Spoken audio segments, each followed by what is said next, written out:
With it or quit it. With it, quit it. What? With it. We about to turn up in this bitch. All right, what am I winning or quitting today? By the way, this is very festive. Yes, what is it? I'm assuming this is a corn and not a tie. It's the husk of a corn. The husk of a corn. Yes, let's eat. And this is offensive. Okay, so what Joy's holding up right now is a traditional headband. Oh, this is traditional. Where for native ceremonies, when feathers coming out, if you have seen Jungle to Jungle with Jonathan Taylor Thomas and Tim Allen, you know what we're talking about. Yeah. It's Native Americans. I don't like the Pilgrim ones. Moving on. What am I winning or quitting? Okay. All right. Defense wins championships, and yesterday the Steelers needed that D to keep them alive against the Jacksonville Jaguars. Big Ben and the offense woke up in the fourth quarter, and the Steel Curtain 2.0 allowed only 3 field goals in the first half and sacked Blake Bortles 6 times. Joy, defense will push the Steelers to the Super Bowl. With it or quit it? Oh, no, quitting that. What? Quitting that for sure. Defense? If they show up, they win game.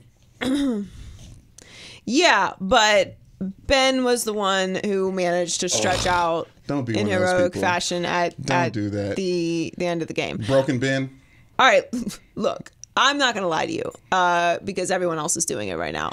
Let's be serious. Ben got his life saved at the end of that game because had they not thrown that flag, which it was a good call. Yes. I don't love refs deciding games like that, but it was a good call. You could also say that quarterbacks like that do pick on certain players that they think will make a penalty in a crucial situation. That guy tried to rip what's his name's helmet off. Yeah, I mean he did. It was a good call. Okay, that's funny. It was a good call, but he saved Ben Roethlisberger's life in that spot, which is why Ben Roethlisberger risked his life to outstretch, and he missed. He had his knee up by like 1 centimeter. That could have gone badly very easily. So I don't want to give the Steelers too much praise in that spot because now the Jags are losing, and it's looking like a disaster for the Jags, which I called at the beginning of the year. And now Steelers are first in the AFC. And they're 5th in the NFL for yards per game and 4th in the NFL for points per game, and everybody's singing their praises. And look, I'm happy about it. Great win. But let's not pretend like that could have gone the other way very, very easily. It was going the other way the entire game. Right, but they came back, and that matters. Right, yes, very much so. And that's something. And Pittsburgh is rolling, and James Conner did not have a good game yesterday. No. So there's that. That's a big part of it, and that says something about Jacksonville's defense. But the problem is, and this is what it comes down to for me, and this was always come down for me with Jacksonville. I like Jacksonville's defense. I always have. I think that they're fun and they're loud and they're talented and they have big personalities and all that's great, and I like that about defenses. However, they got Blake Bortles, okay? And at the end of the day, I just don't care about that team because they've got Blake Bortles. It's just like the Dolphins. It's like I can't get excited about the Dolphins because at the end of the day, who's their quarterback? That's perfectly fine. You not caring about a team is okay, but even last year proved to you that a quarterback that you could not care about can still win a Super Bowl and get Super Bowl MVP. Right, when you have a great team around him. And that happens over time. These teams are getting better and better. The Jags are but they're stuck with Blake Bortles. No, okay? it's a wrap. It's done. I think it's time that you just admit I've been right about Jacksonville all the time. Big Ben had his 41st comeback in the fourth quarter or overtime, which is crazy. And he still has that. That means he's going to last longer than Tom Brady in the NFL. Heard it here first. But yes, you are right about Jacksonville. I was. Greatness is situational. Their time has passed, unfortunately. Yeah, you have a very small window. Yeah. And that's how I feel about the Steelers this year. And also, I think that the way that the NFL is trending, being so offensive heavy, this is why having a great defense is fun. But I'd rather have a Steelers defense that really nobody talks about and stick with a Hall of Fame quarterback and a high-flying offense. Because at the end of the day, that's what's gonna win you games now. Because if the defense does what it did at the end of the game, what Jacksonville's defense did, then you're losing, and that's what happened. Yeah. So I like the Steelers. They're at Denver, and then they have the Chargers, and they're gonna win the AFC North. So 2 games ahead. That's that. All right, what's 2 next? games ahead. Yeah. Okay. 9-1 Chiefs against 9-1 Rams. It's an AFC versus NFC strength check. in Los Angeles via Mexico City. The storylines: Mahomes versus Gurley for MVP, great veteran coach versus great young coach. I love Sean McVay's high-powered offense, but it may not be enough to outscore Mahomes and the Chiefs. Joy: winning in primetime will guarantee Mahomes the MVP. With it or quit it. I'm going to quit it only because the Saints are playing so well and Drew Brees is Drew Brees. So we're going to bring deserves into the MVP narrative. Look, because that's what always happens. Every time the word deserves get thrown around, somebody wins. Somebody else wins. Listen, I think Mahomes is great. I love it. I love the Chiefs, but the Saints are just incredible right now. So that's not a knock on Mahomes, and not saying he doesn't deserve it or he could still win it. I'm just saying it's not going to be as simple as he wins this game and it's a wrap. This is supposed to be the game of the century. It is. And if he comes out, century's lie. Okay. Okay. This is definitely the game of the year. Yes. Okay. Hyperbole is here, but for sure. No, this is the game of the year. Huge game. I'm very excited for it. I actually think it means more to the Rams than it does to the Chiefs because this whole game has a lot going on. Remember, this was supposed to be played in Mexico City at Estadio Azteca, and then it got moved because the field conditions were bad because of Shakira's concerts.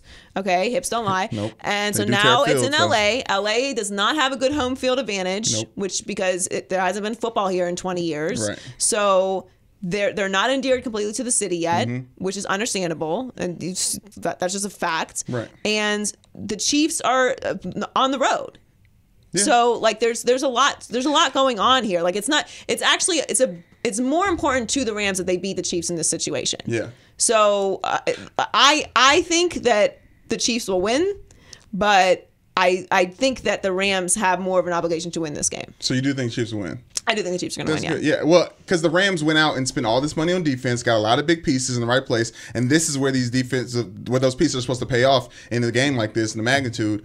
But the Saints show that the Rams can't play down. That once you get if you go down and then the running game starts going with Kareem Hunt, the Rams may not be able to come back from that. Their run-stop defense isn't that good. Yeah, I just think that I think the Chiefs can just score more. So that's what it's going to come down to. But I do think it's more important for the Rams to win this game. I'm excited about it, though. No, it's going to be great. Since everything's bigger in Texas, Warriors fans should be officially freaking out after Golden State's big Texas losing spree. Steph and Draymond are out with injuries, but the Warriors' dysfunction and losing have given the rest of the NBA hope. Joy, this is the last year of the Warriors' dominance. With it or quit it? Talk to him. Yes, I am going to with that. Yes, that's all I care about. Because I think everyone is grossly overreacting to what's happening with the Warriors. But I do think there's something happening with the Warriors, but that's what I think is going to manifest next year. So this year... But remember at the end of the season last year, David West was saying that people would be surprised and shocked at what didn't get out from that team. So what if this is the year that's getting paid off from last year's dysfunction? Yeah, I maybe, but I don't think that... I think what happened with Durant and Draymond Green was unfortunate.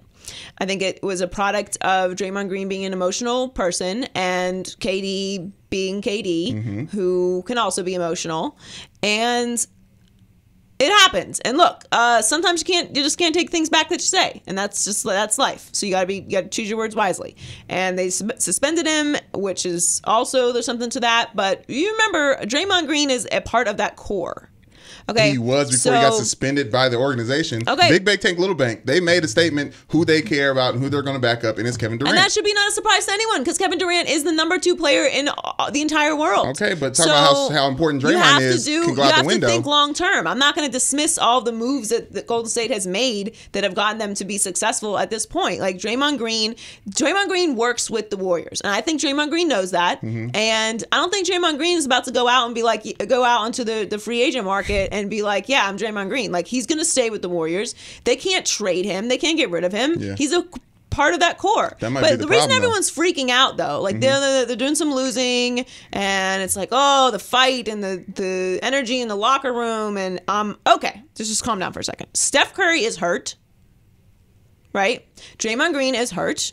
Steph Curry hurt is one of the reasons. They just had a huge situation blow up while both of them are hurt. Okay, I know Draymond came back for a game, but he's off again. Okay, Alfonso McKinney is also hurt, and DeMarcus Cousins hasn't played yet. All right, so let's just all stop freaking out. You know, last year, the record was at this time last year, 13-5. You know what it is this year? It's 12-6. Why don't everybody just fucking relax? That's a different 12-6, and especially it's a different 4 when Steph Curry's not on the court, because Steph Curry is constantly not on the court. Okay, so how can he be the glue of this dynasty if he's not playing? Steph Curry is not constantly not on the court. Okay, yeah, I get he has injuries. This is a new injury for him. Yes, he has injuries. Everything's gonna be fine. Everyone relax, okay? I'm not saying that this isn't a thing. It definitely is a thing.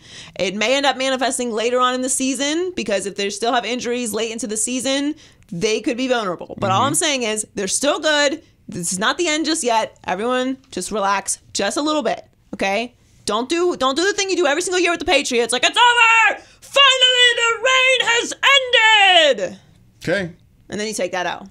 Just that's my advice. 2-4 with Steph Curry on the bench, and Steph Curry's on the bench a lot during the playoffs. Ankle this, wrist all right. back. Well, KD will get the opportunity to prove who KD is then. Okay, and that'll on be the good. way For, out. that'll be good for all of us. Yeah, it'll be great for all of us.